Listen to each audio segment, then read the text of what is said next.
পার্শ্ববর্তী রাজ্যের ইঞ্জিনিয়ারিং কলেজের ছাত্রী বাড়ি থেকে ট্রেনে করে রওনা দিয়েছিল কলেজের উদ্দেশ্যে। তারপর মাঝপথে নিখোঁজ। ফরাক্কা ব্রিজে পাওয়া গেল ছাত্রীর ব্যাগ, মোবাইল সহ বিভিন্ন সামগ্রী। অপহরণের আশঙ্কা পরিবারে। তবে কি রেলপথে কোনোভাবে পাচারের শিকার হলো ওই ছাত্রী? পাশেই রয়েছে ঝাড়খণ্ডের একাধিক অপরাধপ্রবণ এলাকা। উঠছে বিভিন্ন প্রশ্ন। মালদা জেলার হরিশ্চন্দ্রপুর থানা এলাকার বারদুয়ারির বাসিন্দা দীপ্তি ভগত, বয়স 20, পড়াশোনা করতে ঝাড়খণ্ডে দুমকার একটি ইঞ্জিনিয়ারিং কলেজে। তবে রবিবার হরিশ্চন্দ্রপুর স্টেশন থেকে কুলিক এক্সপ্রেসে করে কলেজের উদ্দেশ্যে রওনা দেয়। ঠিক ছিল রামপুরহাট স্টেশন নামবে, আর সেখান থেকেই আরেকটি ট্রেন ধরে যাবে দুমকা।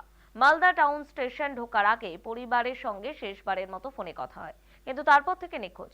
এদিকে ফরাক্কা ব্রিজে পাওয়া যায় দীপ্তির ব্যাগ, মোবাইল সহ অন্যান্য সামগ্রী। এক ব্যক্তি সেই সব জিনিস এনটিপিসি ফাঁড়িতে জমা দেয়। সেখান থেকে খবর আসে দীপ্তির পরিবারের কাছে।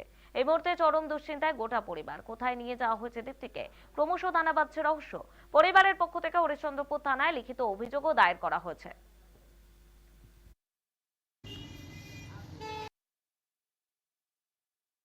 আমার মেয়ে পড়ছিল ওই দুমকা ইঞ্জিনিয়ারিং কলেজে, কুলিক এক্সপ্রেস যাচ্ছিল। ফারাক্কায় এনটিপিসির ওই নেতাজি সেতুর ওখানে ডকুমেন্টস সব পাওয়া গেছে। আর কি কি পাওয়া গেছে? ব্যাগ পাওয়া গেছে, মোবাইল পাওয়া গেছে, 1300 টাকা দিয়েছিলাম সেটাও পাওয়া গেছে। থেকে হ্যাঁ, হরিশ্চন্দ্রপুর থেকে দুমকা ইঞ্জিনিয়ারিং কলেজে যাচ্ছিল। কোন ট্রেনে করে যাচ্ছে? পুলিশে যাচ্ছিল, রামপুরহাটে নামতো, ওখান থেকে আবার ট্রেন ধরে যেত। আর বাড়ি থেকে তো ভালোভাবেই বেরোলো। মালদার আগে ঢোকার আগে কথাও হয়েছে, বলা হয়েছে তো টিফিন করলে, বলে হ্যাঁ টিফিন করে নিচ্ছি আমি। তারপরে আর কোনো খবর নেই, কিছু বুঝতে পারছি না। আমার ভাস্তি দীপ্তি ভগত হরিশ্চন্দ্রপুর স্টেশন থেকে কুলিক ট্রেনে মালদা হতে হতে ওই ফারাক্কা যায়। রামপুর ঘাটের টিকিট ছিল, কিন্তু মিডিলে কি ঘটনা ঘটেছি জানে না।